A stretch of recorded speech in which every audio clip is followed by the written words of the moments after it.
Hi, I'm Kathy George. Carlin has invited me to film a segment for you today on batik on rice paper. I've been doing this for about 30 years. Yipe. It's been that long, and it's a technique that's dear to my heart. It is, well, if you were ever in college back in the day, you may have done some batik on fabric.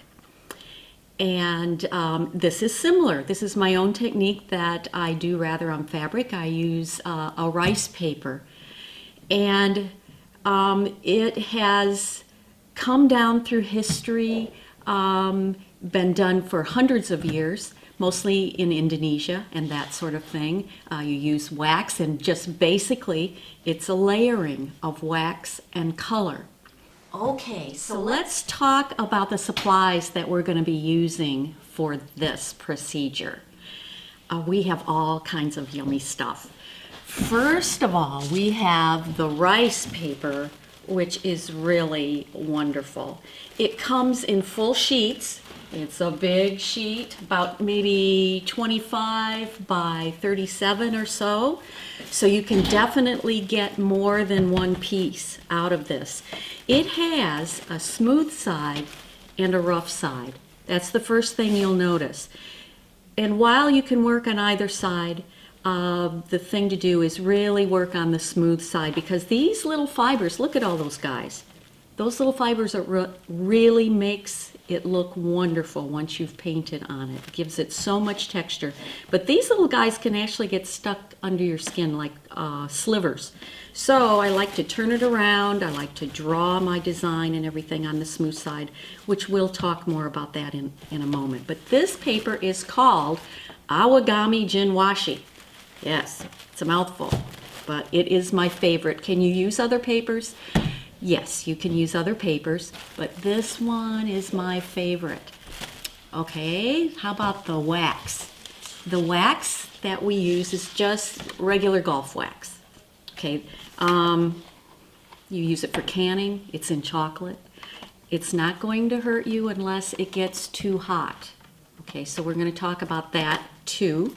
But you can get this stuff Walmart, your regular grocery store, that kind of thing. Sometimes you have to ask for it, but it's usually over by like Matches, stuff like that. Then you'll need some freezer paper. Okay, a little piece of freezer paper. And whatever size you're working on, I just get a piece of this that is just slightly larger than what you're using. And it's going to be noisy. Close your ears. Okay, now you notice when it comes out, it rolls up. It's my pet peeve. Roll it backwards so it'll lay flat. And you want shiny side up. Okay, shiny side up. We use this actually to paint on.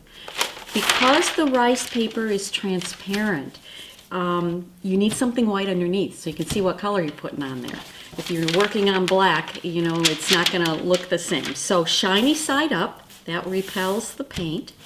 And then also I usually use a piece of wax paper. So we'll talk about that in a moment as well. And again, it will be just the size of, it doesn't have the box on it, but hey, you guys know what wax paper box looks like. Again, just a piece about the size of what you're going to be painting. And then I also use a piece of black paper. It can be construction paper. This is a little piece of cardboard off of a block of watercolor paper.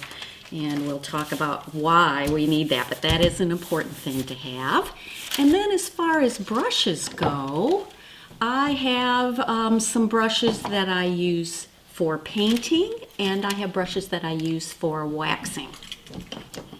So the brushes that I use for painting are simply, usually just a couple of sizes. I use a big, maybe 1.5 inch flat brush, a 1 inch flat, and occasionally I'll just use a smaller flat.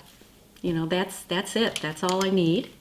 And the same way with brushes to use in wax. You can get the cheapest brushes that a school supply often a 1-inch, 1.5-inch. Again, a large round. This is maybe an 8 or 10, and then a smaller round. Work really well. I don't really like to use synthetic bristles because guess what? You know, we're using heated wax. So you put those brushes in there and eventually you pull them out and the bristles are getting a little bit shorter. So just natural hair, squirrel, camel, whatever cheap works fine, because when you're putting that into the wax, you pull it out and it you know, will form it into a nice point for you. So cheaper the better. And then we also need something to heat the wax in. All right. I usually use one of two things. The first thing is nice little wax pot. This will keep the temperature, the correct temperature for you. So what is the correct temperature? Well, it's around 200 degrees. 200, maybe 210 is a perfect temperature. I also have this frying pan. You can see it. It's got a temperature control right here. Now, this is very important as far as safety goes, what you use to heat your wax. If you don't have a wax pot that keeps it the right temperature, you need an appliance that has a temperature control on it. So this one actually goes low, 253. It doesn't just say low, medium, and high. Okay, you have to guess that way. When you're working with wax, it's totally safe as long as you don't get it too hot. So I start off and I heat that wax very, very slowly. You don't want it to smoke. Okay, you don't want to breathe the smoke and all that. That is the only part that is you want to be careful about, because after smoke, what comes? Yeah, fire can happen. Have I ever had that happen? No, never. It's perfectly safe as long as you watch that temperature. So I set it, I heat it very slowly, and I work its way up to about 200 degrees, and that's where I keep it. Just at that 200 degree mark, it's molten. And when we get into actually applying the wax onto the paper, there's a way that you can tell if it's the perfect temperature. If it is, it should be fun to put it on.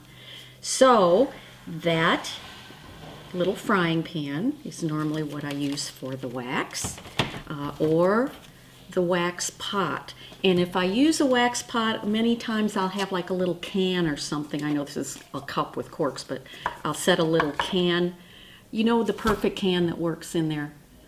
A Vienna sausage, or as they say in South Georgia, Vienna sausage. That's the perfect can because it's about that high, and you can put a little bit more wax in it, and you can stand your brushes up in there too, so that works really well.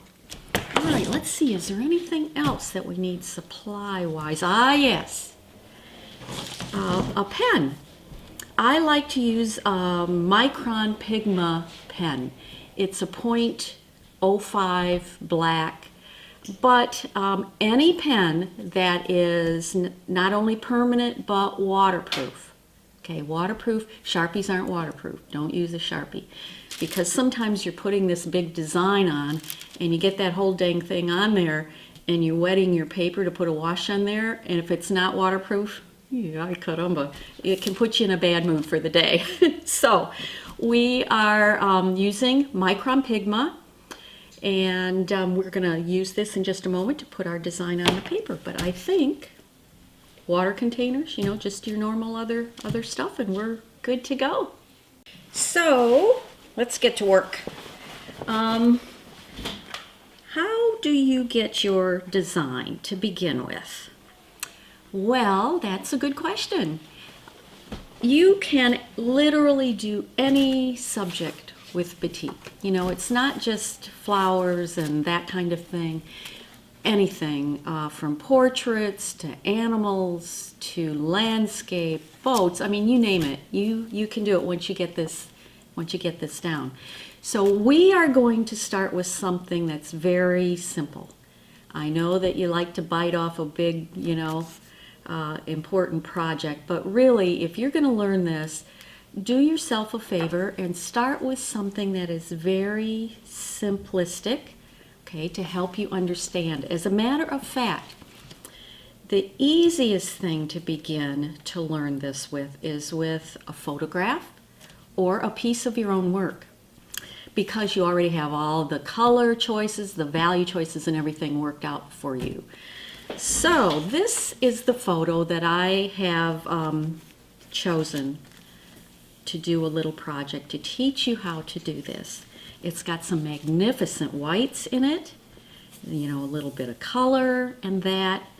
It's got tons of stuff in the background, but you know, we're going to do artistic license and just concentrate on this wonderful little picture here in the foreground. So I'm going to do this just how I do it when I'm home working on one.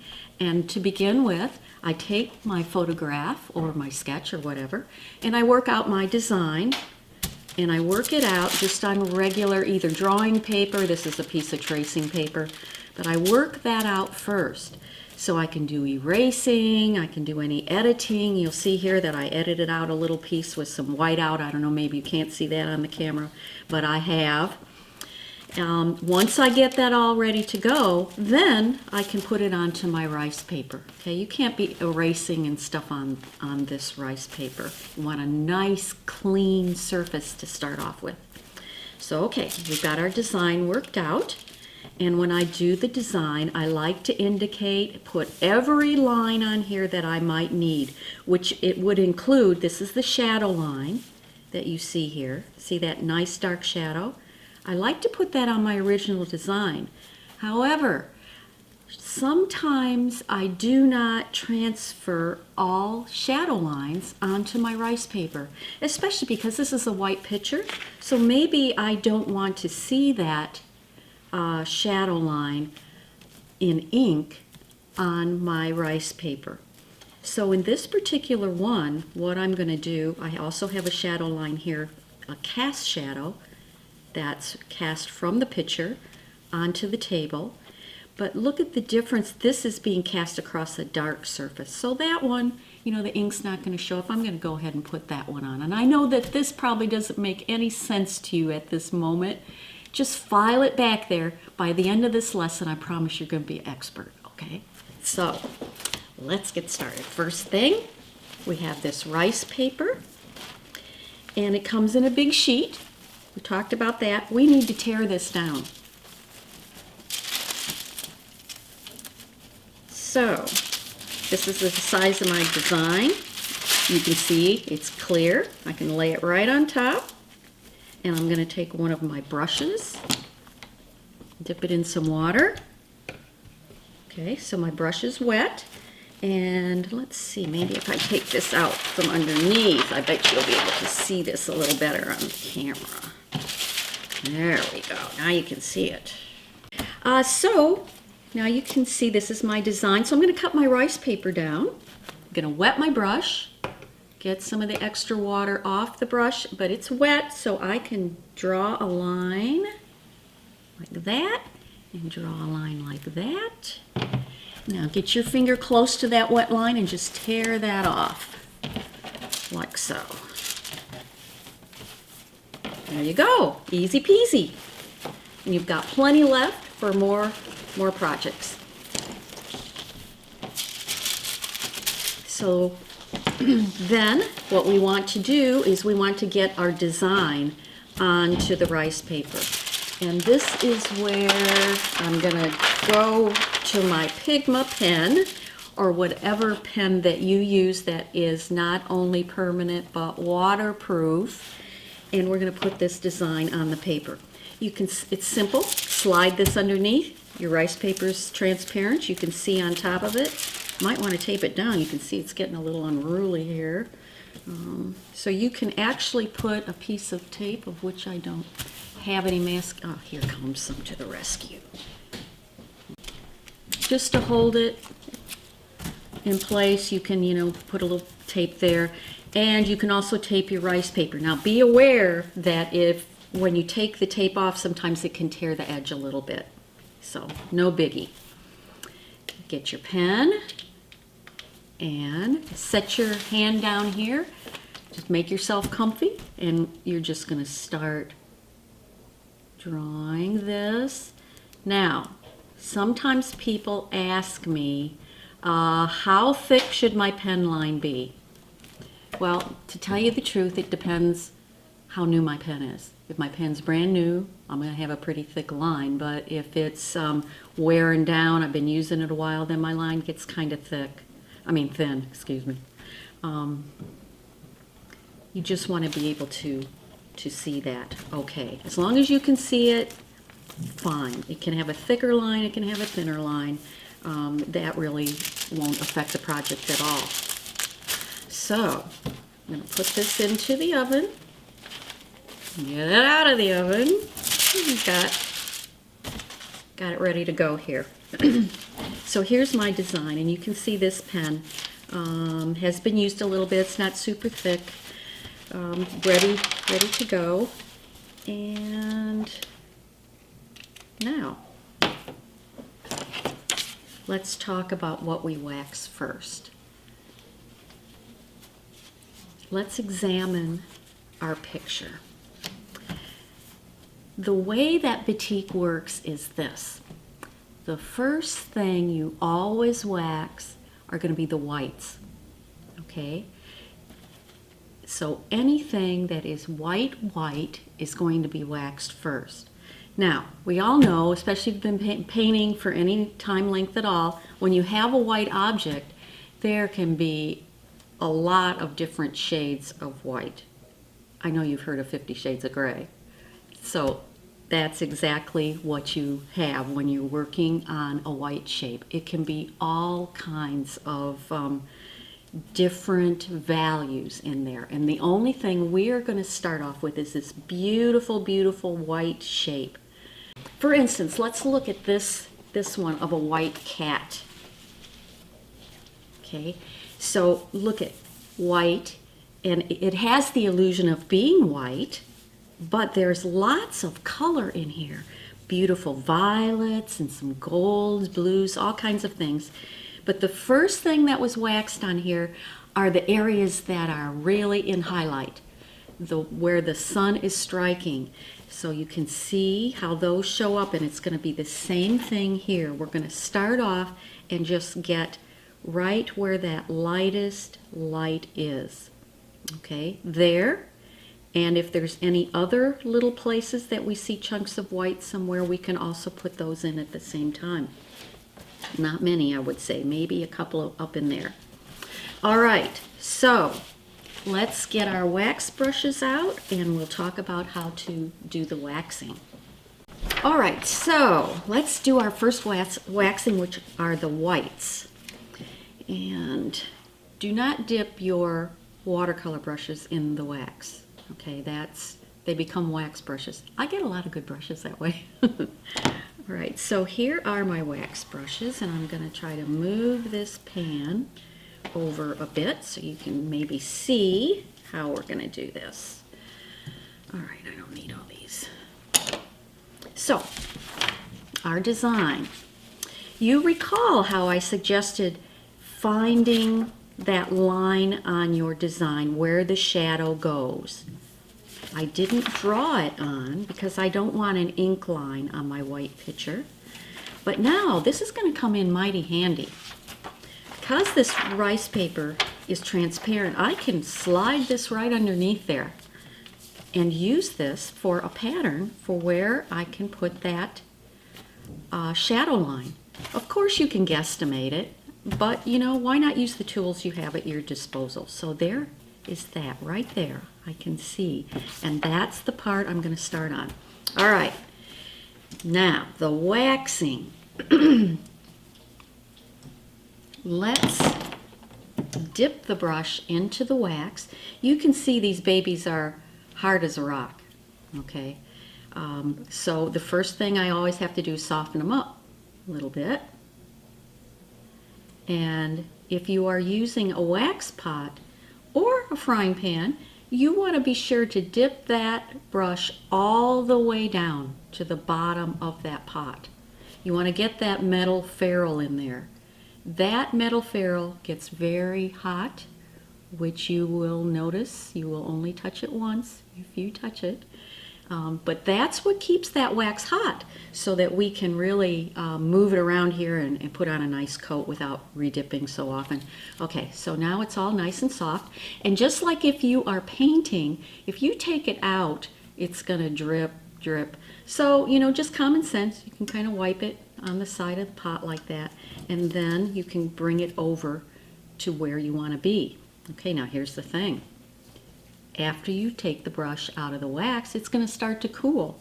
So I get my design lined up here, and I always put my finger right where I want to go, so I'm not searching around. Okay, so I know I want to go there, dip my brush out, wipe it a little bit, come over and just relax. I'm going to get in here, and you're going to put this wax on. Okay, now you can't see a thing, can you? That is what the dark paper is for. So a lot of times what people will do is they like to do their waxing and then they slip this dark underneath, because look, then you can see where you have waxed. Okay, but I'm going to go ahead and do a little waxing with this dark underneath so that you can see where I am waxing this. Now, you know, there's a lot of little things to learn right at the beginning, okay, but then, you know, after you've done a step or two, it'll be under your belt, and it's going to be very, very, very easy for you to continue and do it on your own. So if you like to wax with the dark underneath, you can do that, but that's where you want to use this wax paper between, okay, because the wax is going to stick this to what is underneath it, whether it's this or this. So if it sticks it to this dark paper, some of that dark color can come off onto your rice paper. And of course you don't want that to happen. But if you put the wax paper in here, you can wax till the cows come home, and then you can just peel it off. All right, that being said, do as I say, not as I do, because I want you to be able to see this really clearly. So I'm going to wax without the wax paper. I'm going to just pick it up often. All right, so I'm going to be waxing right along this line, this whole area that I want to stay white. Okay, here we go. Put my finger down where I'm going to go. I'm going to draw along that line on the edge of the pot. See how this wax goes on smooth and clear? That's how you tell if it's the correct temperature. If it looks too white, it's one of two reasons, okay? Either the wax is too cool, or you're going over it more than once. So watch here, you can see this. Look, if I go over it again, look at that. See how it gets white? Can you tell the difference? Just kind of disappeared right in front of your eyes, didn't it? Okay, now, there's nothing wrong with putting more than one coat on it. Only have to iron it more at the end. That's it, no problem. So if you can't see it, you can always feel where you've put it. All right, so here we go. Let's get this done. Okay. It should be relaxing to put this wax on. All the way. And then down here, I'm just going to kind of tickle it. Anywhere you put the wax, paint cannot go into the paper. Okay? So, as you're going along, sometimes in order for you to know whether or not you want to wax, you can ask yourself, do I need to change that color? If so, maybe it shouldn't be waxed yet. Can you put color on at the end? Yeah, I'm going to show you. Hang in there with me till the end, and I'll show you how to fix mistakes and, add color, stuff like that. But that's kind of a rule that you can follow. If I want these leaves to be green up there, obviously they're not green yet, I probably wouldn't wax them right now, or I wouldn't be able to put the green in until the wax is removed. All right, so I have the white. Now I'm looking around. Are there any other white spots? Maybe these little spots right up in there. They might not be truly, truly white, but I can always tint them a little after if I want to. I'm just gonna give that a little bit of a shot there. And I think then maybe there's a little bit of a white highlight. You didn't see that one, did you? Right there. a little bit of a white highlight, and on the handle. There we go. All right, so that is our first waxing. It dries instantly, so we're ready to do our first washes. Take that black paper out when you get ready to do your wash. You want to have this white, shiny side up freezer paper when we're doing our wash, okay, so we can tell what color it is. When you do the washes, you want to start with the lightest value. Okay, we've got our white on there. It's saved. We don't have to worry about it. Now we're going to look around and we're going to pick the lightest value that we can put on here. Okay, that won't affect an immediate area. And we're going to just lay that color on. Okay. And we're going to talk about controlling washes if you want to. I know some of you really like to, you know, keep things right where they're supposed to go. So the first thing I'm going to do is show you how to do that. So I'm going to use, of course, you would want to use a smaller brush if you plan on keeping your wash contained. So let's say that we are going to start off and we want to paint, let's say we want to paint one of these sunflowers, and we want to start off, we're always starting with the lightest value. So I'm planning on getting more than one value in those sunflower petals, but I'm going to start only with the light value. You don't have to be a big watercolorist to do this, it's just really all flat washes. Value is more important than the color. That's the first rule you need to know. Think of it this way. If you're painting a horse and you paint him all in blue values, but you get the values correct, it's going to look like a horse. All right? It's the same thing here. The value is very important. The color, you know, change it. Whatever you want to do, we'll go. All right, so we're going to start off, and I'm going to mix a little bit of some yellow. Let's use maybe a little Quin Gold. I love Quin Gold. And this is going to be pale. Okay, just kind of a lot. Or maybe new Gamboge would be nice.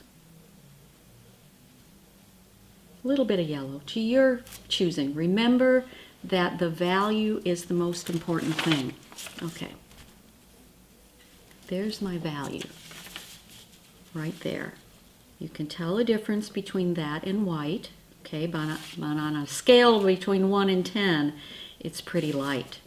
All right, so let's say that we want to control what we put on here. Can you see the sunflowers where they are? Kind of outline this a little darker. So here's a center of a sunflower out there, and here's another center. If it goes on the center, no biggie. All right, so start with a brush. After you mix your color, and this is only if you want to control your wash, after you mix your color, dry your brush out totally. It's dry. Now you can pick up whatever amount you want to pick up of that wash. If you want to pick up a drop, I mean, how far can a drop go? Not very far. So let's pick up a drop. And the first thing, if I'm painting this sunflower and I don't want it to go out, I can just lay it down and stroke in. I can pull in. Okay, that kind of keeps it from going out. So the less that you have on your brush, the less your paint is going to spread on here. That's just common sense. If you lay your brush down and whoosh goes everywhere, dry your brush out and start again.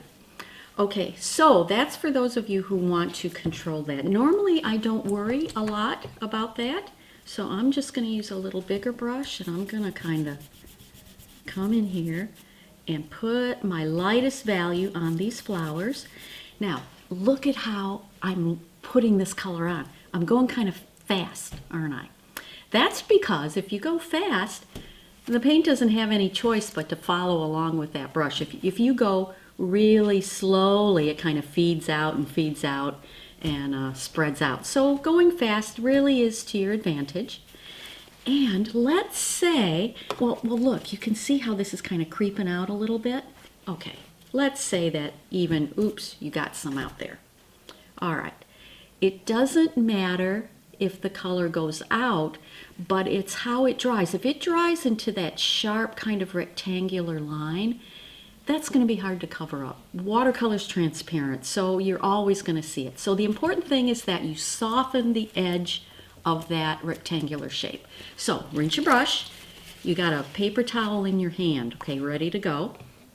Just got a little water here. I'm gonna go over that lightly and then just blot. Now I'm not rubbing, okay? When this paper is wet, it's very delicate. When it's dry, it's really strong, but wet, it's delicate. So just blot it.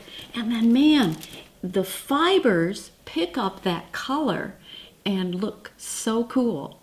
So anywhere down here that's kind of fed out in sort of a tangent area that mimics the shape, I would just soften a little bit.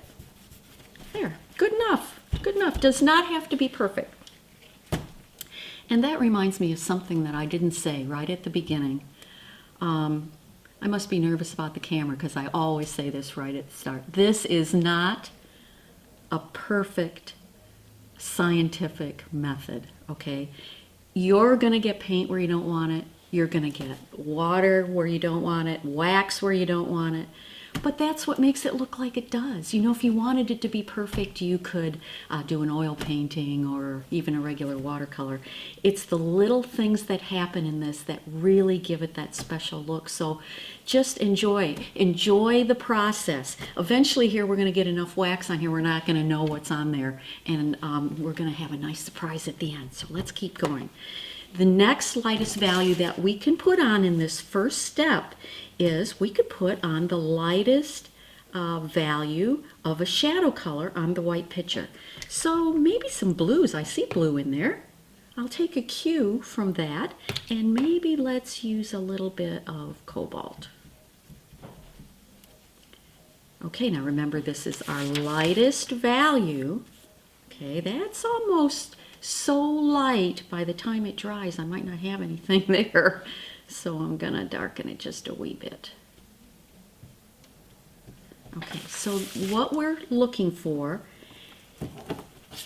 is this color out on the outside edge. See how it's lighter there, and it actually is quite dark right along that line. So I'm going for the lightest value first, and if you want to, you can really control it, you know, a little bit of paint and put it on, or you can get in here and just put it on. Okay. Now remember, it's not going over here because we waxed that. And there's shadow all up in here. You know, if I wanted to, I think a little violet might be nice. This is Winsor Violet. Just mixing a little bit of that same sunflower gold into it to gray it a little. How about if I just stroke a little touch on there? And if it fades out here, guess what? I'll let it fade out. That's kind of fun. Once you get used to painting loosely, I mean, God, you just can't go back. It's really fun. And if that bothers you, you know that you can blot this like so. Okay, you're not going to rub or scrub. All right, now I think, oh, I forgot the handle. Put a little bit on there too. Okay, so the main thing you don't want to see when thick color oozes out is you don't want to see that sharp line form. Okay, that's where you always want to keep an eye on it and soften. All right, so I'm going to go ahead and get this dry. I want to show you how to use a hairdryer to dry it, because yes, you can use a hairdryer. If I'm home, normally I'm working on more than one at a time, or I'll just take this and hang it over the back of my chair and go throw in a load of laundry or something, and I come back and it's dry. Usually a cat's sitting on it, but it's dry. So I do want to show you how to use a dryer, and let me get one plugged in and we'll be right back. When you're using a hair dryer, well, guess what the dryer can do to the wax? Yes, it can melt it. So you never want to just point the dryer and use it in one focused location. You want to move it like this. You can go like that. Okay, back and forth. And you do want it to be totally, totally dry. How do you know? You can feel a section that hasn't been painted, like that. Okay, then you can go and feel the area that you're trying to dry and tell if it's totally dry. Because if the wax is damp, what happens is when you put the next coat of wax on, it hits that damp surface and it dries just like that, and it doesn't penetrate. It sits on top of the wax, and then when you paint, the paint zooms right underneath it. Doesn't stop anything. So I'm going to turn this on and just give this a little shot.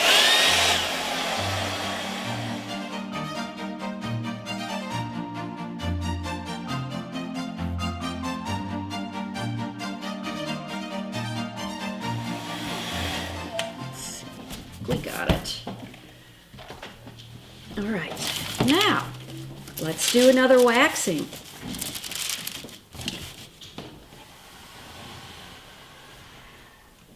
Alrighty, so I want to save some of this color that we put on to begin with. So I want to save some of the color of the sunflowers. And the cues for that are right here in my picture. Where's the light shining? That's where I would lay the wax on. Okay, just really common sense, just like any other medium that you use. Okay, we're saving that, so get the size of the brush that I think will work well. And heat up there. Okay, now put my finger where I'm going to go, just like I did before. And I think maybe some of these outlying, oops, here, forgot to do my black paper so you can see. Here we go. There we go. Now you can see what we're doing. Alrighty.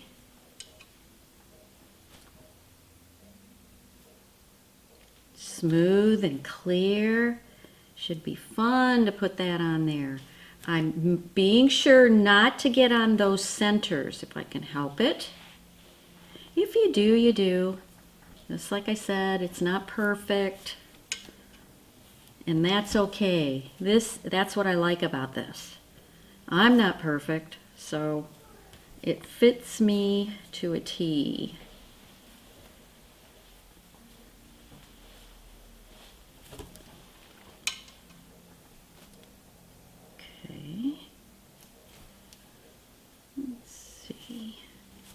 Anymore. I think a couple of petals come out here.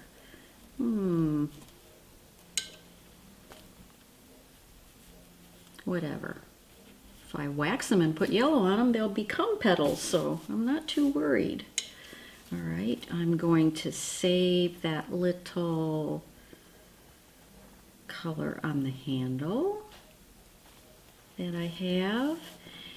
And I might, let's see here what we've got. A little bit of blue got up on that leaf. You know, I might save a little bit of that because not only would it be kind of a highlight on that leaf that I could change if I needed to, but it can also be a little dam that works to stop darker color that I might be putting in here, or it could stop this dark leaf color from running down into my white picture. So it can work both ways. All right, so now I want to save a portion of this white picture as well, where that reflected light perhaps would go. All right. I'm going to take my best guess. I see some right along here. Okay.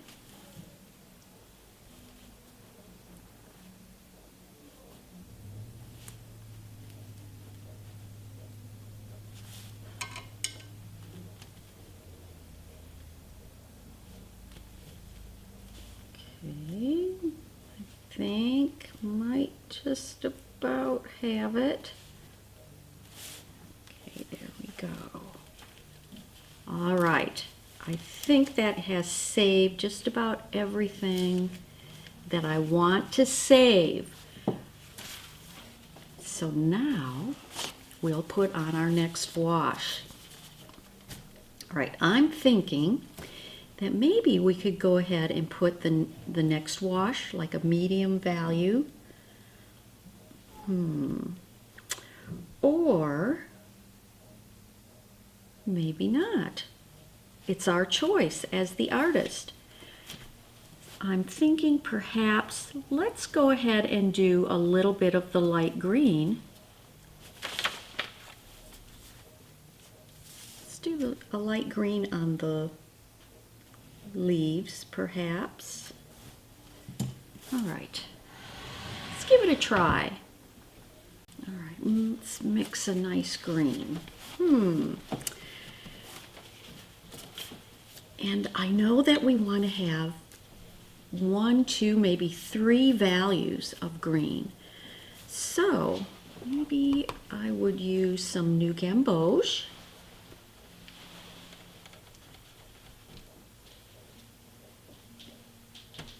And a little speck of Ultramarine, or let's see, let's try this, Winsor. New Gamboge and a little speck of Winsor Blue. Yeah, I like that. Okay. Now, one thing I noticed that the leaves are green and the background is green. So I'm not going to be too worried if my leaves run out. I'm going to just go ahead and I'm going to pull away from the sunflowers. Okay. And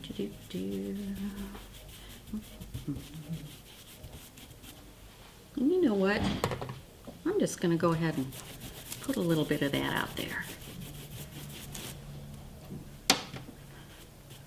Let's kind of let it run out just a little bit.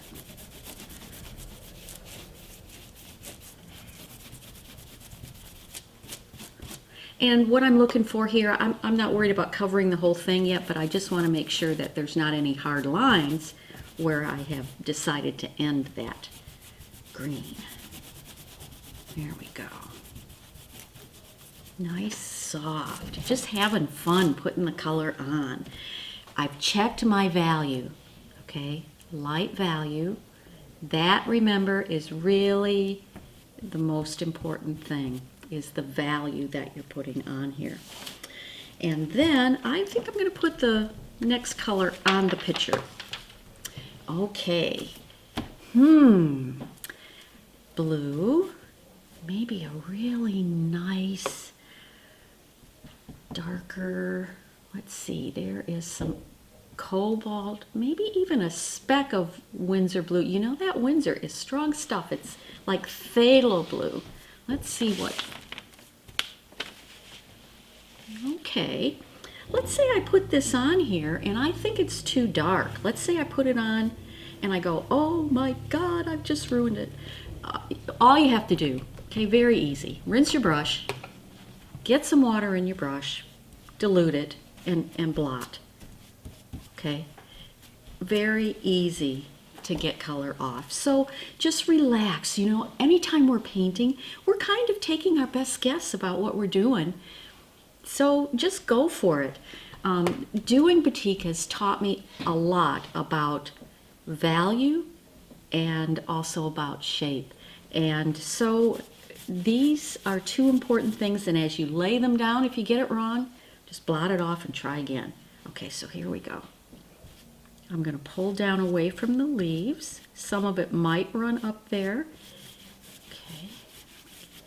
if it runs out a little bit, which I was expecting it to do, and it's not really, I'll just soften it out. What the heck. Soft, soft, soft edges in the background are the key. So you're going to have very crisp edges. By nature, that's what happens with batik, okay? So because you're doing these individual washes in different values, the nature of it is that all of the washes and all of the steps that you see are going to be sharp pretty much, okay? So that's good, but by contrast then, in the background or in areas that do not have a specific shape, you want to be able to soften that down for the most part, or keep it subtle. Okay, so I think that's good, because if I go ahead and put darker colors on the sunflowers, it's going to run out here and run in there and distort my green. Now, while I don't mind the blue and green running together, because blue-green would be a wonderful leaf color that I'm probably going to use at some point anyway, I don't want like oranges or that kind of thing to run in and make my greens a big old gray hunk of ugly shape there. So I'm going to stop and I'm going to get this nice and dry at this point. All right, so this is nice and dry, checking to be sure. Ooh, look at that lovely blue on that picture. I'm liking it. Okay, let's do our next waxing. You know, actually, as you do the steps of this, it gets easier and easier, and the reason for that is because you're always waxing and saving some of that paper. So eventually, you know, more is waxed and there's less to paint. So it gets easier in that manner. So let's go ahead. I think that I might, there's a little, kind of a little extra shadow line right there that I think I want to keep. I ditched the one down here. I don't think I really need that. But I think I want to keep that guy up there. So if I'm going to make that a little darker along that neck, then I am not going to wax it. But I am going to wax the rest of this white, well, it's really blue, the blue shadow. I'm going to wax the rest of that. I like the value that it is right now, and then it's going to be saved. I don't have to worry about it anymore. So here we go. Get my brush in there. And while that's heating up, I'm going to be planning the rest. Okay, so I'm going to leave that.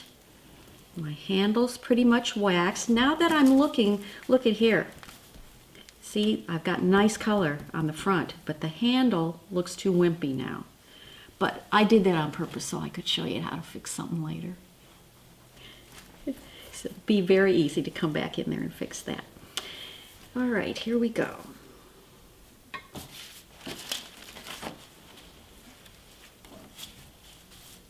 All right, I'm putting my finger where that line goes. Or you know, I could even, do I have it on here? Yeah, I do. Okay, I could do this.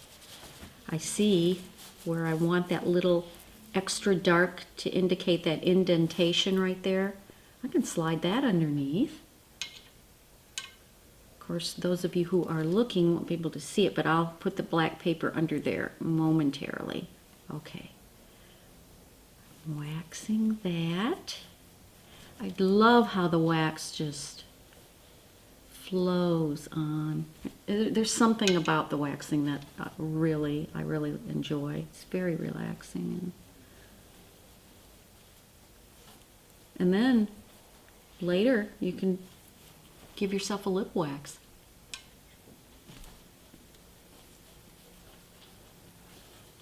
All right, now let me slide the black back under here so you can see what's going on.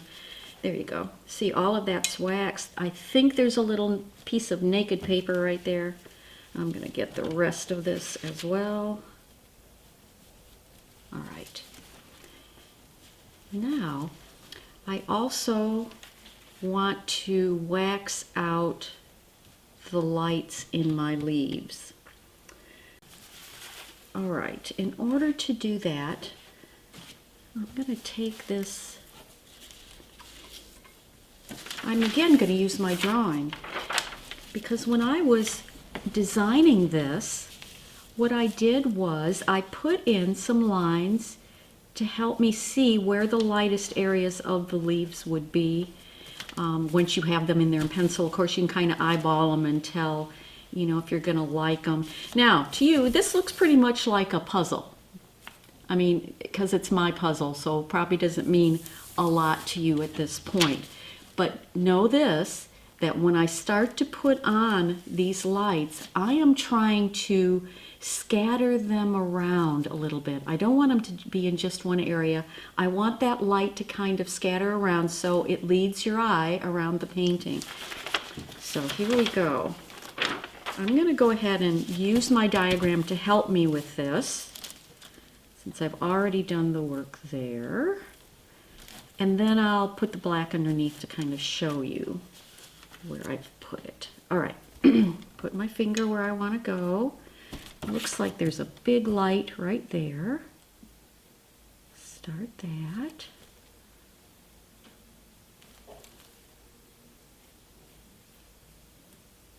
And you know what? As long as you're kind of moving them around here and there,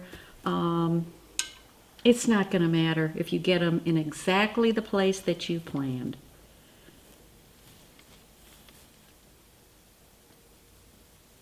Interesting shapes. Okay, I'm trying to think interesting shapes. They're not all the same at all. They change in size. They're going to change in value. All of those little shapes are going to change as I go along here. And hard for you to see, but I'll get that in just a moment. You'll be able to see it. Okay, let's see, maybe some in here. There. Let me see. Okay, now let me let's take a peek. Ah, okay. So I see a lot of ones. I feel like there's a big naked spot right there that I want to break up. Can you see that? You can see all the places I've waxed look darker. Here, I think it needs a little something. Oh, and then here's one thing I love to do. I love to spatter. Okay, there's two ways that you can spatter. And remember, if you are spattering at this point, everything you save with those little dots of wax are going to be light or white. Okay, so the hardest thing about spattering is not to do too much. Okay, so you can either, hopefully you'll be able to see it on this black, you can either go like this. Oh, can you see that okay? There we go, yeah. See, it looks very random, or you can go like that and see how it gets that. All right, and of course the larger your brush is, the bigger your spatters are going to be. Okay, so I'm going to leave this black on here so you can see when I spatter. I might switch to a little smaller brush so I get some petite. So as I was saying, you want to do one shake, maybe two. But if you get going, you're going to have a blizzard in southern France here. Okay, so you want just a touch. She says that she can't stop. All right, that's enough for now. You'll see them once we start putting color in the background, but until then it's kind of a mystery what's going on back there. So you just got to trust they're there. Sometimes you don't see them, but they're there. So our next wash then is going to be, let's maybe put our medium value on our sunflowers. Put a little color on there and see what feels good. I think we could use that medium value and drag it onto the centers. And then that would be the lightest value on our centers. Okay. So let's use some Quinburn Orange. I love that Quinburn Orange. If you don't have that, you could use burnt sienna. It's pretty close. Maybe a little Quinacridone Gold in there. And medium, okay? Medium value. Now, when you start applying the medium values, this is what you look for, okay? You want to see a change, but you don't want to see the difference of night and day. So, there we go. Okay, that looks pretty much like night and day to me. I think too much, so I'm going to get some new Gamboge and just add a tiny speck of the Quinburn Orange to it. Okay, so remember how I said you could lift that off? I'm just blotting it. If I wanted to take it totally off, I could flood it with water and then blot it. So here is, there we go, that yellow. It's better. See how I'm kind of scrubbing with my brush a little bit? I want to find any little naked spots in there. Okay, so instead of using this, I used that. This is no. Okay, so I used that value instead, which is more sunflower-ish. And once again, if it starts to run out a little bit, what am I going to do? I'm just going to let it soften out. And you know what? This isn't running at all. So I think I'm going to put a little bit out there. In my mind, this helps to keep your design from looking pasted on. Okay, I like to have it, like to have the colors show up in other areas of the painting besides where you meant them to be in the first place. So we've got that. Now let's go ahead. I think I'm going to now move down rather than doing the leaves. Let's move on and put the lightest value on this table down here. Okay, why did I change my mind?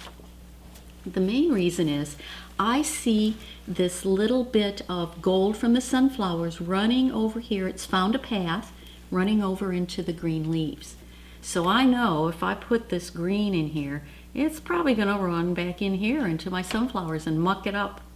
Okay, I don't want that. So I'm just going to keep things simple and come down here and work on this. So in general then, just to kind of recap a little bit if you haven't noticed, and I haven't really said this to you before, but I don't work one thing through from light to dark. I like to do all the light values pretty much, then I kind of start working on the medium values, and then finally my treat is that I get to go in and put those darks in, and at that point it just kind of pops out. All right, so let's mix a color for this table. I'm going to make it a little bit lighter than what it appears there, and I'm thinking burnt umber, maybe gray it with just a touch of ultramarine blue.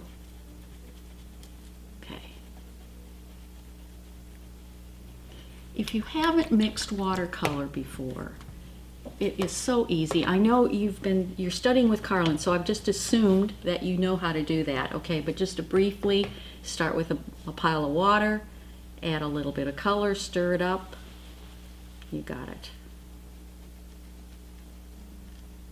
Okay, and when you add a touch of the ultramarine blue, look at how it grays it a little bit. Okay. Now, let's test the value. That's pretty dang light. Let's start with that and I'll darken it as I go down. So remember, our picture's saved. We don't have to worry about that. I'm going to start here and I'm going to pull down, and it would help if I had a bigger brush. Those little wimpy brushes. Okay. There we go.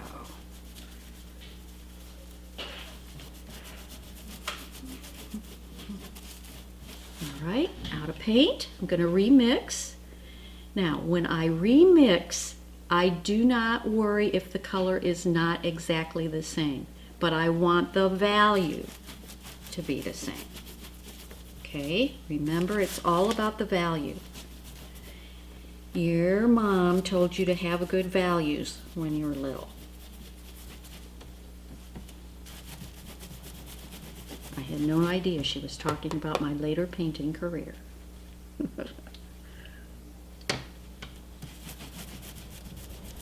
Okay, get right up. You can even go over that picture. Look at that. Oh, look what happened. I missed a couple little holes there, but boy, do I love that. As a matter of fact, at the very end, we're going to do some of that on purpose.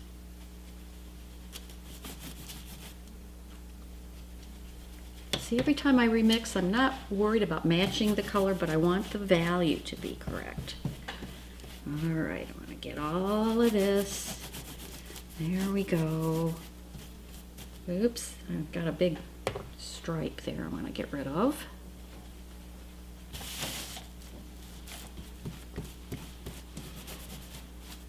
All right, now we're talking. So, what are you going to do if this starts running up into there? No, lining is not an option. You just rinse your brush and soften the edge and kind of blot it back a little bit. You want to just make sure that edge is soft so when we bring the background color down over that, it's going to look great. All right, I think that will do us for this time. I'm going to go ahead and get it dry. Meet you back here in a moment. Okay, so on to the next waxing. Let's save what we can save this time. And the first thing that comes to mind is most of this table. Okay, this is our the thing that is of interest to us. The most interesting thing about this table are the little teeny shadows between the boards and the big cast shadow over here, which I always love to do that. So I'm just going to go ahead and wax the rest of it. And to help me, because I can't see that's the problem with a thin pen line, is now I can't see what's going on down here. The pen I used was almost kaput, so now I can't see, but I have my diagram that I worked out. And this is precisely why I do this. All right, here we go. I'm going to wax, but I am not waxing the space between these boards, okay, because that has to have a little bit of shading in it. Okay.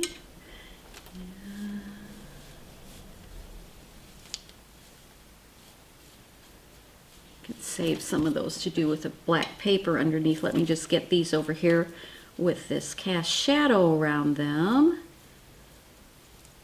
Since I can't see it. Now, see how the wax sticks it down to my diagram. So notice how I lift sometimes. Keep it from really sticking too much. Because sometimes if it really sticks, like if you've got a big area you're waxing and you're just loading that paper up with wax, what happens sometimes is that hot wax can go through and it actually picks up some of the inking from the back. And most of the time the ink is in the wax, and when you iron it, it'll iron off, but not 100% of the time. So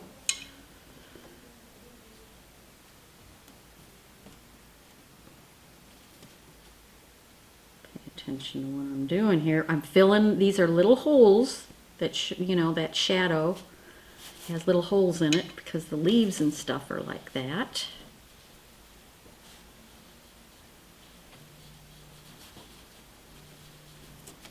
Well, you've heard of the saying about watching paint dry. Well, this is like watching wax go on.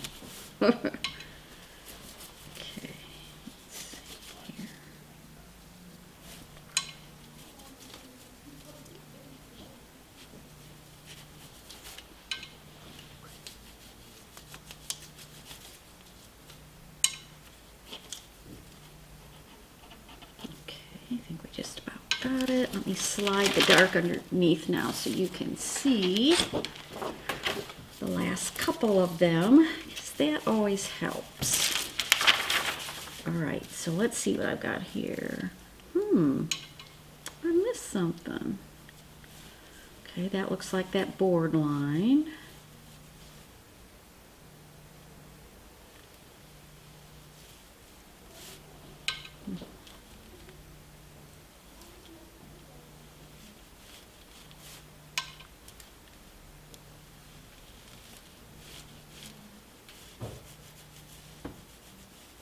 There we go.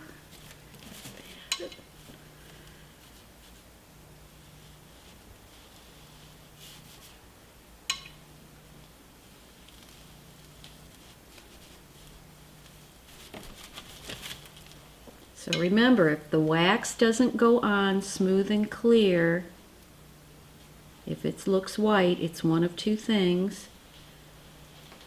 Either it's too cool, or you're going over it more than once, making it thick. Remember, that's okay. You just have to iron more at the end. We all love ironing.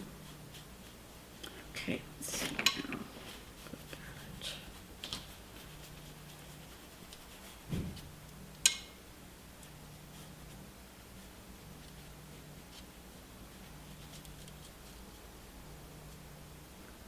All right, that.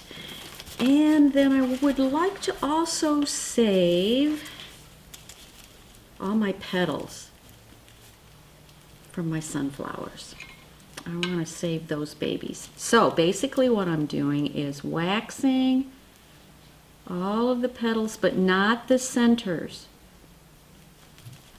Don't want to wax those centers.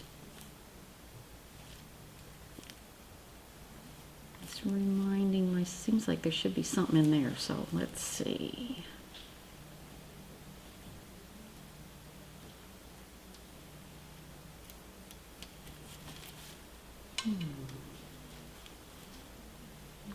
Be some there.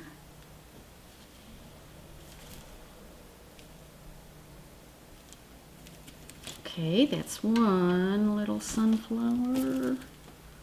And then there's another one up here. I think its center is right there. At least that's where I'm making it, whether it likes it or not.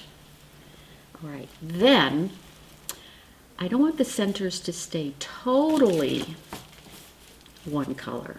I would like for there to be a couple of highlights. So I'll just give them a couple of dots. If you're nervous, this works well. All right. I think I got it. And I'm ready to put the next wash on. So let's add some more color to this little puppy here. I think, before I forget, maybe you see this really nice rusty edge on the picture. Let's put some color in there. That sounds fun to me. So this is the light side over here on the right. So that means, of course, color's lighter. Then, and instead of, since it's such a small place, okay, we could put the light value on, save with the light value with wax, put the medium, you know, blah, blah, blah. But why not? It's just a little line. We'll start with the light value, maybe Quinburn Orange. Then we'll come around here, more pigment Quinburn Orange, and over on the side, let's add a little Ultramarine Blue or something to it. Let's try that and see how it works. Okay, now I've waxed around here, so I'm going to wiggle my brush and try to find naked spots. Oh, I just love that color right in there next to all that, and especially with the blue in the painting. Okay, let's come around and get some nice rusty kind of dark over on this side. Now probably what's going to happen after it comes out here is it's going to start to run out into that shadow. And guess what? I like that to happen. I like to connect my dark shapes anyway. So by gosh, I'm just going to push it out here and let it do its thing. And here, if it wants to run out, let it go for it. All right. I can come and firm that up in a little bit. I'm just going to let it go for now, see what it does. And then I believe we can go ahead and put in the spaces between the boards. Maybe burn umber, making a gray, burn umber and a little ultramarine together.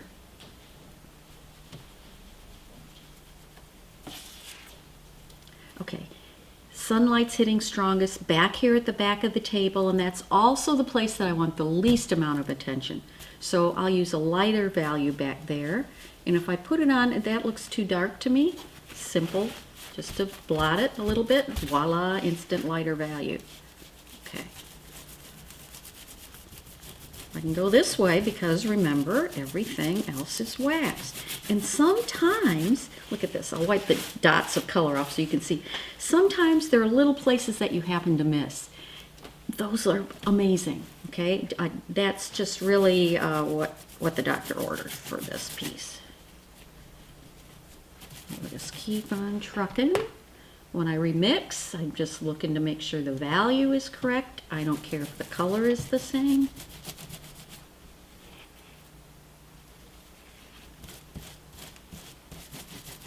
Okay, we'll come back and take care of that shadow more later. It's not finished at this point. I'm just worried about the spaces between the boards more than anything.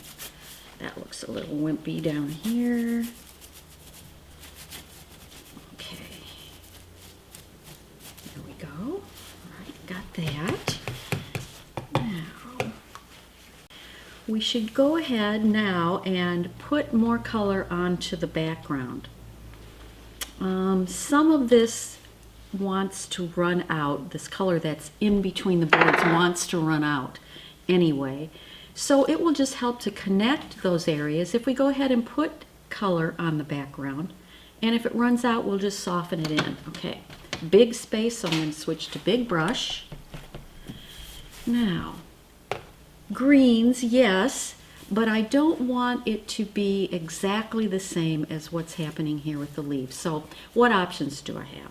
Well, I like to use things that I've already used in the painting. Okay, help unify the piece and also help it look like this main center of interest isn't pasted on. So I'm going to start in and work away. I could use some of the color from the table. I could use the blues from the picture. I could blah, blah, blah. Anything that I've used is fair game. The value is what I'm thinking that I want to use. All right, so let's mix a green. Let's use New Gamboge and maybe just a touch of Ultramarine Blue. Okay, so I'm trying to not use something as bright as what I used originally on those leaves. Going for just a nice soft green, you know what I mean, green. See, a little bit less intense. Big brush, and here we go.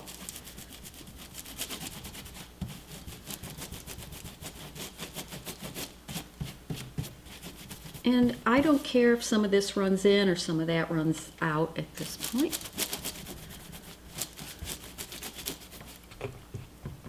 So what I want to do, even while I'm working on this section, I'd like to take some of these other colors right away. This is too bright out here. I'm trying to get the colors to funnel in to look where I want your eye to look. So I want to cut that down. Some of this table color would do it, but so would some more ultramarine blue.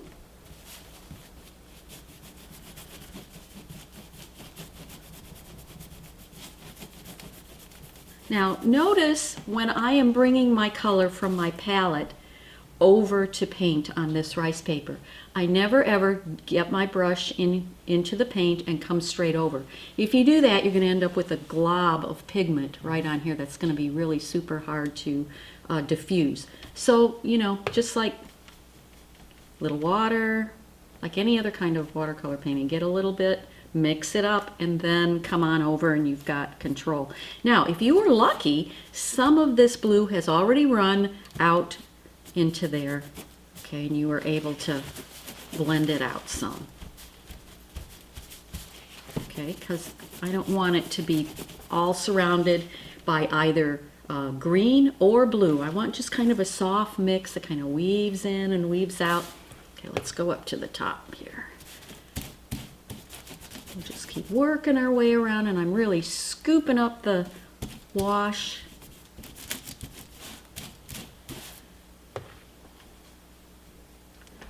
Come on around. Maybe some more green up in here, I don't know. Okay, I'm getting down near those leaves. I don't care if some of this gets on them. Just trying to fill the space. Okay, now back up in here. See, this is kind of running together, but it won't. Once I get all the darks in the leaves, it'll separate some. Let's see, what else do I have on my palette? See how this is how I work when I'm home. I just start mixing stuff together, that it's already on my palette. That way you can be assured that it's going to be in your color scheme. Can't go wrong. Okay, there's some nice gray that I could use to push that background back up in there. Maybe I need to repeat a little blue up in there. Let's give it a try. Oh yeah, I like that. I like it, like it. All right, now we'll come on down here. Let's see. Remember how we mixed the green? New Gamboge and a little bit of Ultramarine. Or, you know, you probably have your favorite greens. Just use those. Doesn't matter really what green you use. What matters are the values.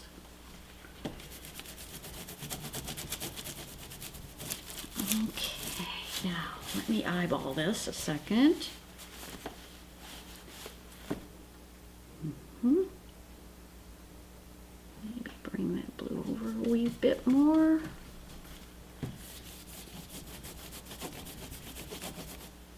There we go. And maybe a touch down here. What the heck? Let's give it a try. If I don't like it, I'll blot it off. There we go. All right, I think I'm happy with that now. So you can get the idea here that I am greatly simplifying the background. All right, this is the important thing to me. I am not worried about trying to make other flowers or bushes or any of that. I just want to focus in on this. So that's what I'm doing. I'm the artist. I think that I'm going to go ahead and wax the background. So when I wax this background, I'm going to carefully wax around the lip of the picture, which will be darker. Okay, and then of course all the leaves. All right, big brush, and I'm also,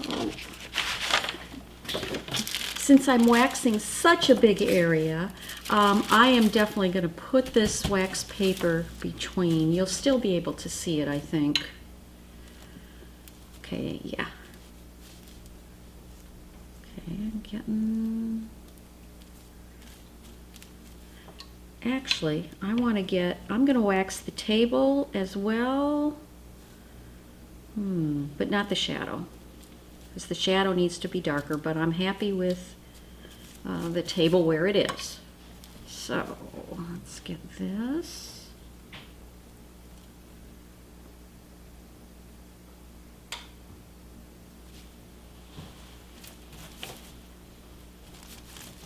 Now there'll be one other thing, final step at the end that we do that's super fun that will add a little bit more color and texture to the background. But for now, all right, where are my leaves? I think switching to a smaller brush is sometimes the smart thing to do when you're trying to wax around small shapes like this.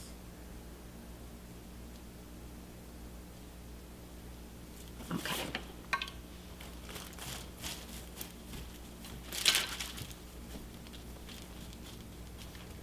And then back here.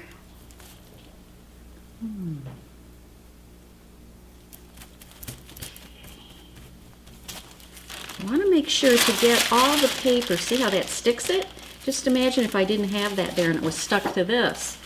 I think some big black color would come off on that. Make me very happy. Okay, and I believe, let's see here.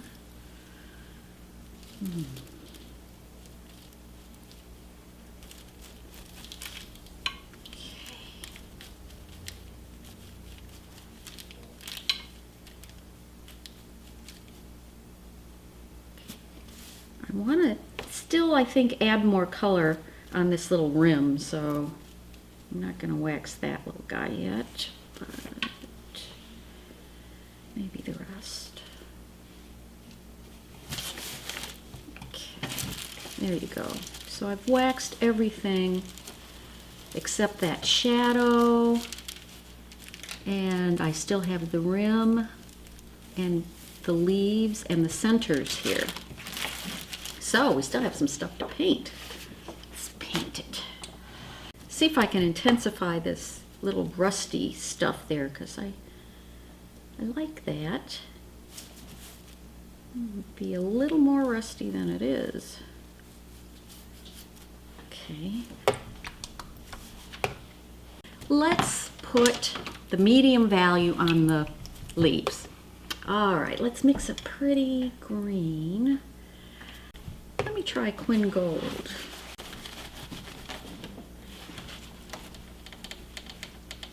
Let's see what this gets. Quin Gold.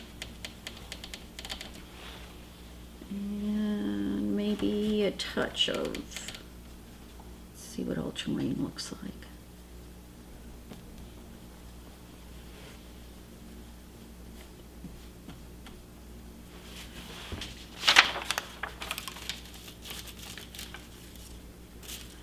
Quin Gold gives you a more olive kind of green. Now let me try New Gamboge, see if I like that better.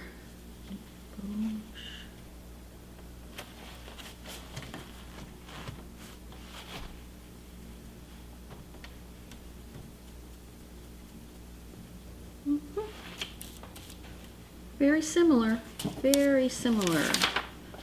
Oh, let's use them both. All right. Get in here, and I'm going to find the naked spots. Wiggle, wiggle. Find any little naked spots that are in there. Okay. Like that. All right. And I'm going to rinse and wipe the brush. Let's put some of that, let's do this rim. It's got a nice navy rim on it, maybe some ultramarine, mostly. And, well, you've seen how I've been mixing my ultramarine back and forth with my burnt umber. Just so happens I have enough burnt umber in there that it's already kind of a nice gray tone, like a navy. So I'm going to use that, but if you have a pristine palette, your ultramarine's going to be a little bit too bright. Just add the tiniest speck of burnt umber to it, and you'll be good to go.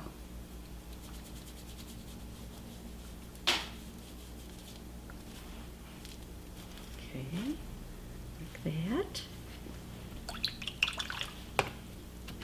Then I'm going to come back here and just, with some dirty water, get into this. It kind of looks sort of a grayish. It is really literally like dirty water, and I'm going to find that little place I've forgotten in here. It's that little indentation right at the crook of the neck, but it is oh so much lighter value than that blue stripe is there. And again, if you feel like it's too dark, just blot it a little bit, and that'll get you by. All right, then I'm going to put some of this Quin burnt orange on the centers of the flowers. Quin burnt orange and some burn umber in it. All right, let's find them. They're in there somewhere. Wiggle your brush, find them, and find any other little spots that might be naked. See those little guys in there? I didn't do it on purpose. Sometimes I do, but I didn't. But I wanted to find them if they were there. And there they are. Okay. We are getting done, believe it or not. So I'm going to stop. I'm going to get this dry, and then we'll go on and put in some darks. We're getting done here, so now we're concentrating on important details, and that are where the darks are. We have some in here, but the leaves definitely need to have another value, a nice dark. So we're spreading our darks around. We need them there. We've got these. And we also need to darken the shadow. But remember, shadows are transparent. That is not going to be, sometimes they can look really dark, okay, in a photo or something, but we don't want that to be anywhere near as dark as our other darks are. This is a secondary shape. So, I'm going to begin by waxing like we normally do. I'm going to save this rim with some wax.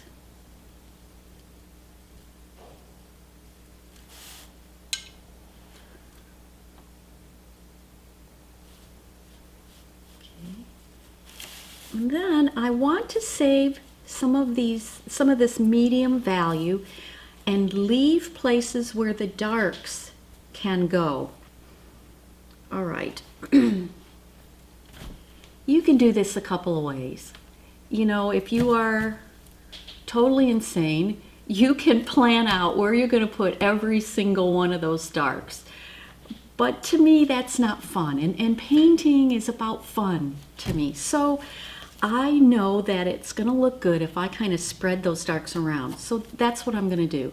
I'm going to wax, and when I wax, I'm basically breaking up this medium value. That's really basically all I'm doing. So let's do that. Take a look at it. Okay. Can you see where this is now? Right in there. Hopefully, can't see really well where it's waxed up in here, but right in there is where most of the leaves are, and they have not been waxed. See that? So when I place it, hopefully, let's give it a try, see if you can see where I'm putting the wax and how I'm spacing it out here a little bit. See how, can you tell the dark there? In any case, you will be able to see it when I put the darks in momentarily. You will be able to see where those darks go. Okay. All right. So we've got that. Let's go ahead and put them in right now.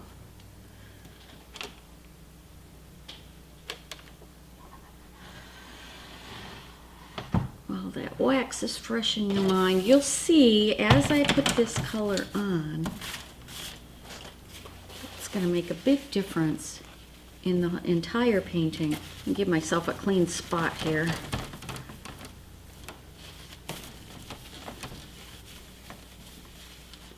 Okay. This is one of my favorite dark greens. Winsor Blue and Quinacridone Orange. Winsor Blue, which is very bright. You can add some of that Quinacridone Orange. See how it turns green. Now, here I added a little too much of that Quinacridone Orange because look, it's kind of a gray green. Okay, so we need to go back in with a little more blue. There we go. We want it to just kind of be a teal sort of There we go. That's a more lively color, and that's what we want. All right, here goes.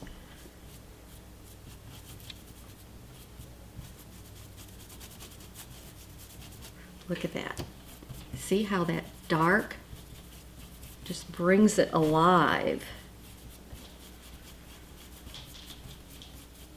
See, maybe there's some spots out here. Oh, there's one little leaf poking around. I'll wipe those dots off. See, those little dots, by the way, don't hurt a thing. I'm just wiping them off so that you can see where the color is. Look at that dark, how that makes such a difference in the scheme of things. Without that, it's just, you know, super dull and dead. Nice and dark. You see the value of my paint here. Look, it's got some pigment in it. And that's what you want. Don't be afraid of your darks. And it's nice at this time because the only thing that needs to be painted is the only thing that's left unwaxed. So you can't go wrong. Okay, let's do this shadow. I want to use maybe a little bit of that same color, but also some of the other color. So some of the table color, remember what that was? It was burnt umber. And just a speck of ultramarine blue. Okay, like that maybe. It's got some violet in it. Kind of nice. And then maybe just some of the plain ultramarine blue.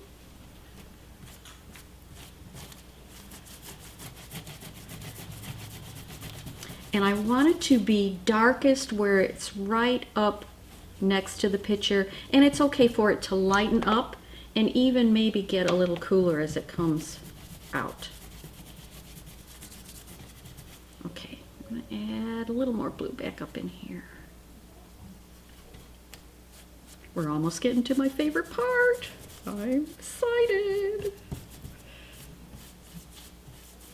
See if I can find any naked spots up underneath that edge of that can. Okay. You know what? This looks a little gray to me. I'm gonna take that off and put some Winsor Blue on there. Yipe. It's kind of brave. I'm going to give it a try because I think it would be nice to kind of reflect that or repeat that color a little bit better.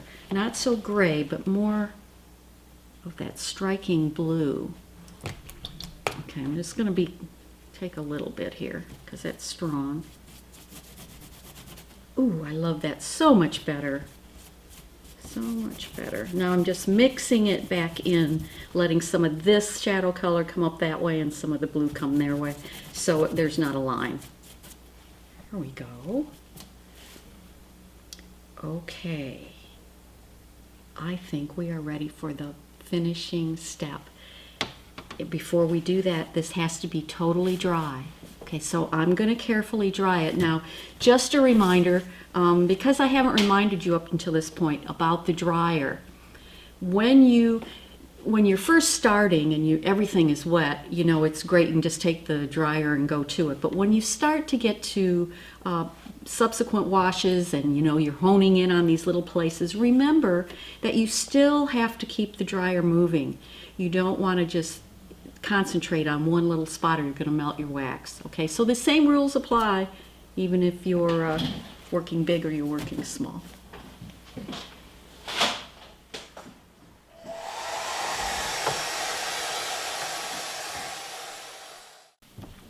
One tiny small thing that I've forgotten to tell you to do here, so let's do that before we get to the finishing steps. There is a core dark shadow right underneath that picture, and that's what sets it down onto the table. So we need to do that. All we have to do to accomplish that is to wax the shadow, but leave a small space where we can enter that color in there. All right, so I'm going to start first and wax just to the outside of where I want that to be, so I don't forget it. It's just small. And truth be told, it really should come back farther than, but I've already waxed that. I covered it up. So I have to get that after the wax is removed. So I'm just waxing everything else. Okay. And now I'll just put in some dark under there, dark shadow color. Could be, let's see, what would be? Maybe some burnt umber, ultramarine blue, and a touch of violet, blue maybe, that make it a little more greenish, but okay. Really dark, like almost like a sepia color or navy blue, and then be able to come in there and just wiggle that in. There we got it. Now it chops off really suddenly right there, so after the wax is off, I'll show you how to bring just a small segment back over to really set that down. All right. I think that really needs to be dry before we finish, do the finishing steps. And the reason is, I know it's a small space, but we're going to be getting kind of rough with the paper here. And anytime you have a wet spot, everything else is dry, everything else has wax on it. So this is like a weak link in there. And when we wad the paper, that can tear. So I'm going to go ahead and get that dry and wax it, and then we'll move on.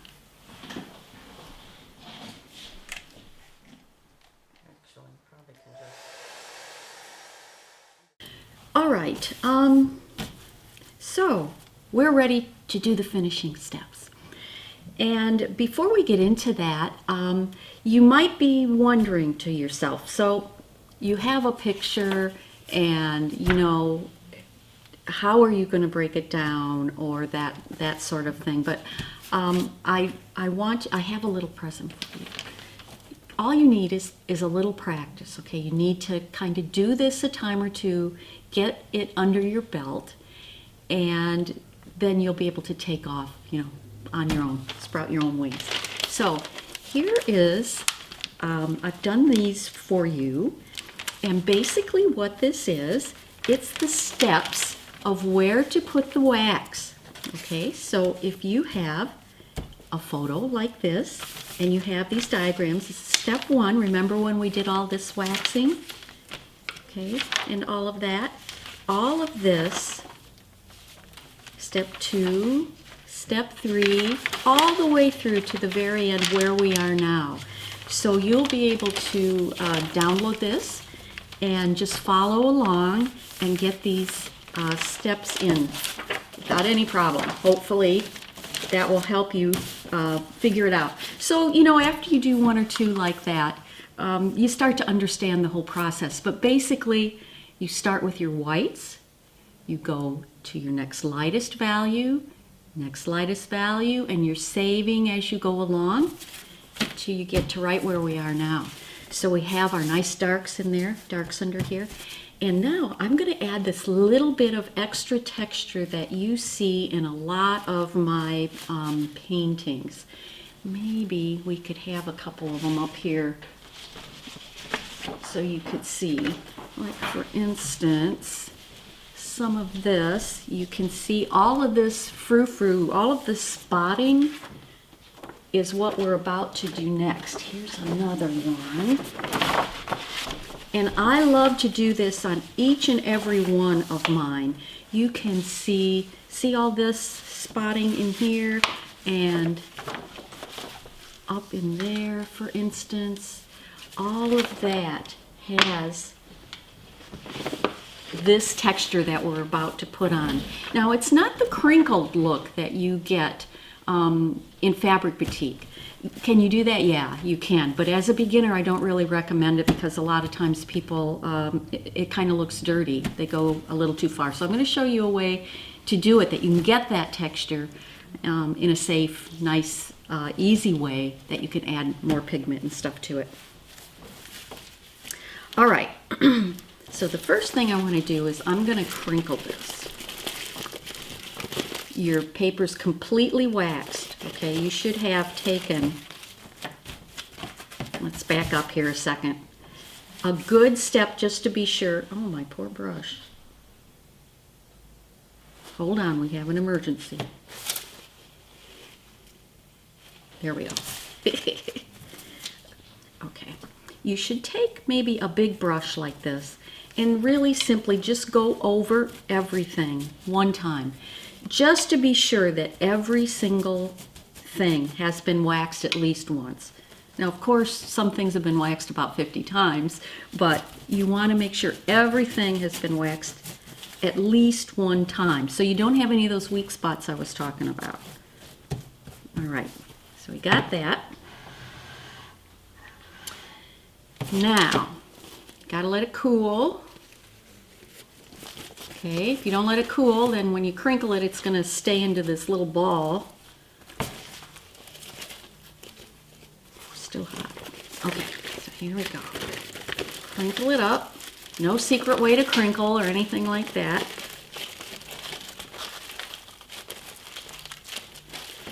Now, depending how much wax you have on this thing, it can react differently.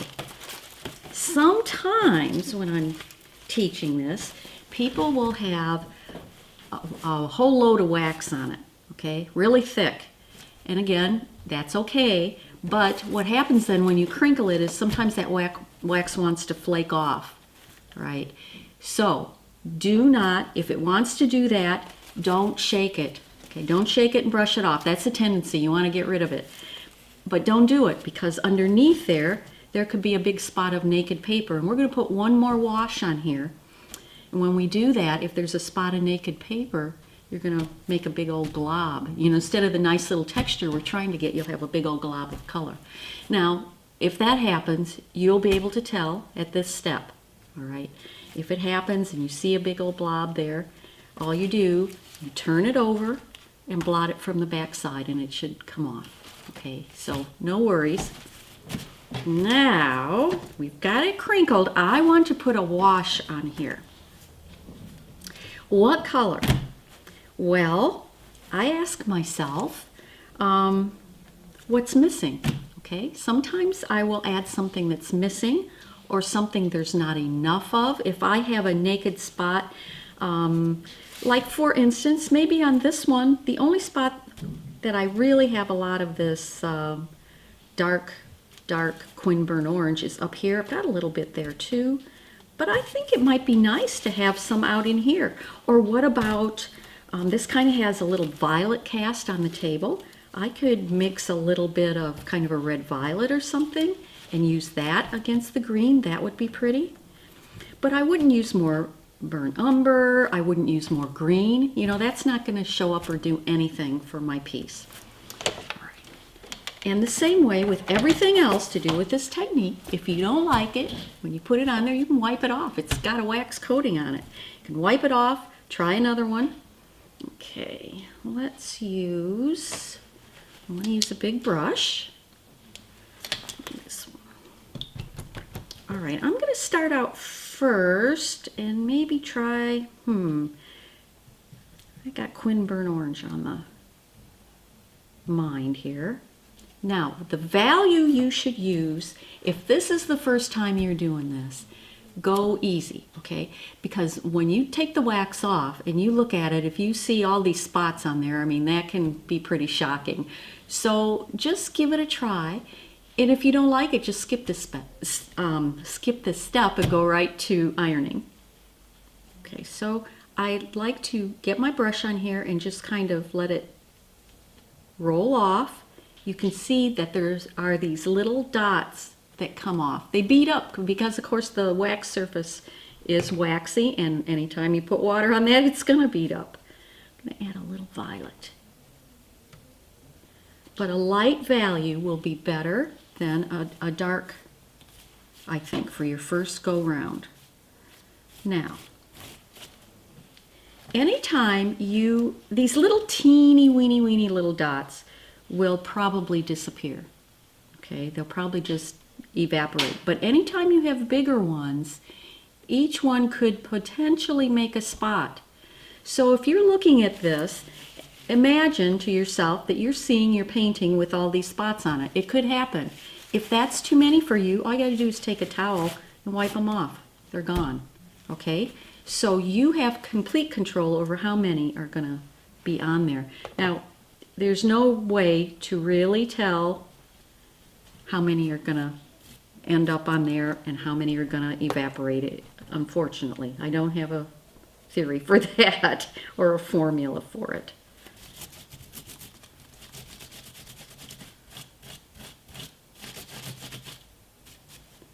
I happen to like a lot of spots.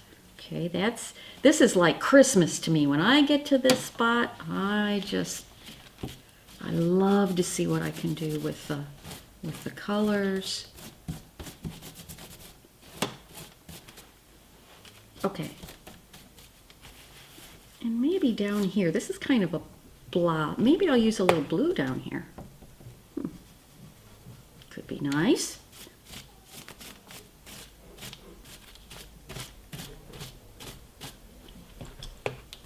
I'm going to put a little more. Okay. Now, the picture.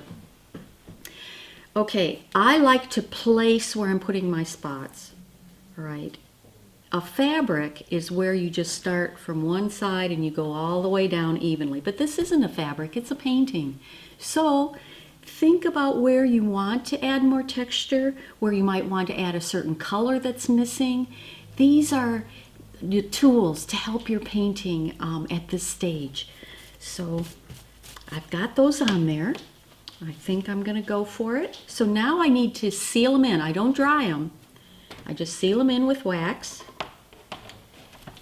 Get this out of the way. All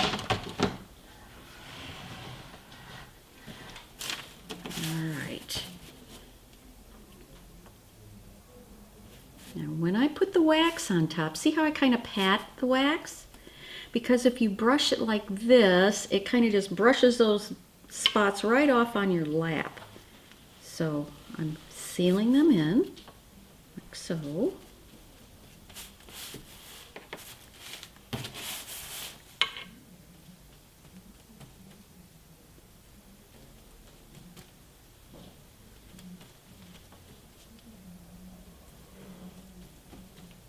So you see how you can get a feel for what it's going to look like before you even iron it.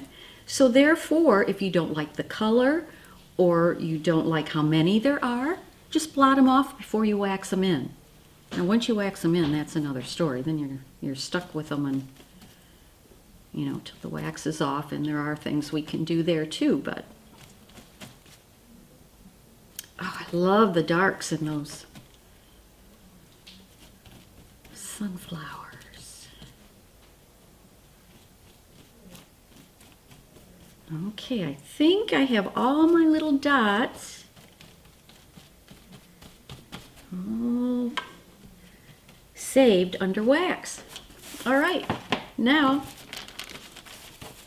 all we have left to do is remove the wax.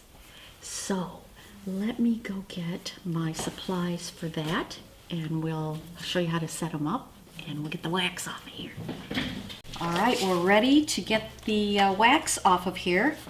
I've got an iron, and you want to set your iron, cotton, linen, just really hot. Let it get nice and hot, no steam.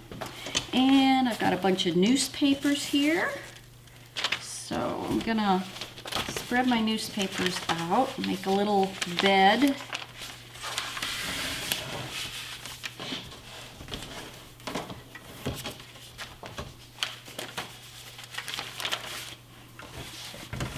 Smell that iron. Okay. And I want to have maybe 3 sheets on top. Okay, I'm going to make like a little batik sandwich here. So 3 sheets on top, and then, you know, several on the bottom. Okay, so I'm going to put it inside. 3 sheets is good enough so you can, it lets the heat through, but yet there's enough to soak up the wax. You'll see here once we start pressing it. All right, got it in there. Iron, I think, is heated up. And we're just gonna start pressing it. Ooh. This is quite the old iron you got here. It's working like a charm, though. It's making some rather unusual noises. Okay, now you'll see how this wax is starting to come through. That's when you want to change the paper. Don't keep ironing on that wax because it smokes and you don't want to be standing up here breathing that. Okay, then we're going to change the paper. Yeah, sometimes it helps to have a handy assistant.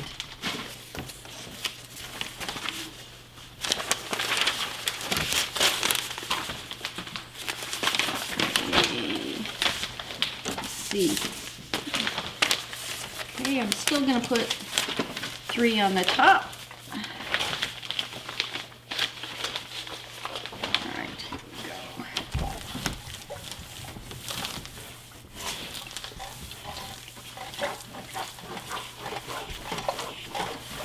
Put some elbow grease into it there. Get that. All right. See, it's all icky on the inside there.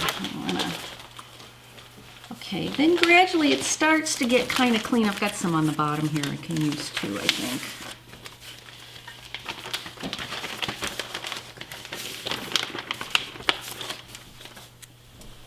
Okay, and then so as it starts to get less waxy, then I go down to 2 papers.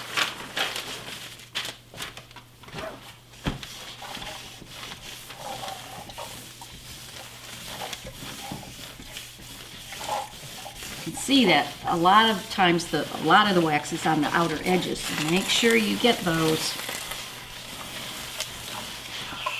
Okay. Let's move this up and that again. Sorry, girls. You don't have to worry about the newsprint or any of that.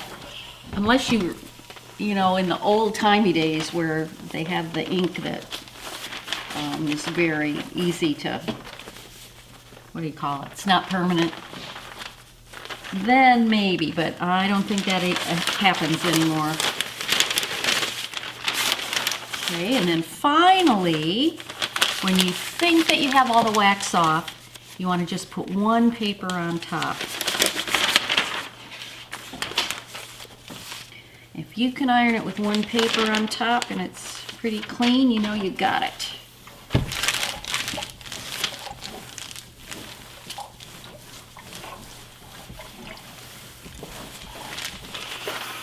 Turn it around, make sure I got the other side too.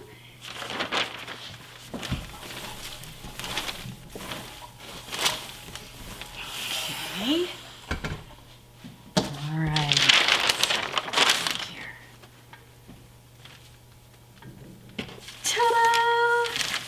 Here we go. All the wax is off of this. All right, so now, let's see here how he looks.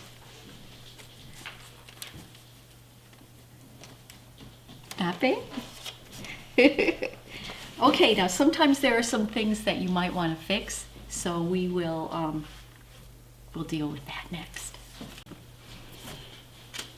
Okay, so sometimes there will be little things that happen that either you don't like or you want to enhance, just like with any painting. Most of the time, things that happen in a batik are pretty cool, actually. And what I want to caution you about is not to fix anything that's very, what I call batik-y. So for instance, what I mean by that is sometimes wax will run over a line, you know, it'll ooze out, or you'll get some drips and that sort of thing. That's very batik-y looking, and don't ever try to get rid of that. You want to do the least amount that you have to do to bring it up to where you want it to be. So for instance, let's pick a couple of things so you can see what I'm talking about. The first thing we talked about was this core shadow right underneath the edge of the picture. So there's a couple of ways to go about adding color on these. And the first way is to just stick with watercolor. Okay, so very simply, I can take some watercolor and put it right onto this paper.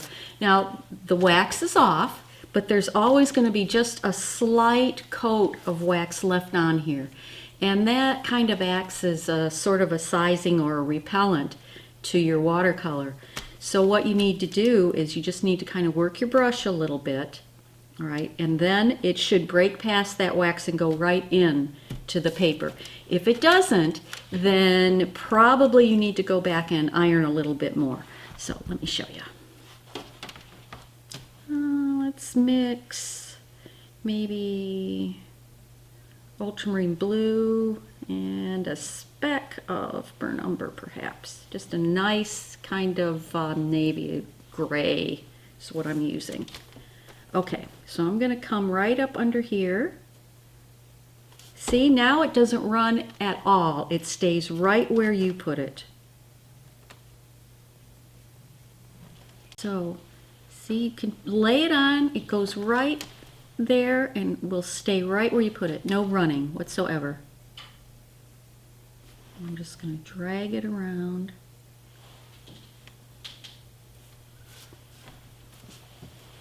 Okay, I'm going to rinse the brush and kind of wipe some of the water off, because if I wanted to, I could even drag this out and soften it some with some clean water. See there?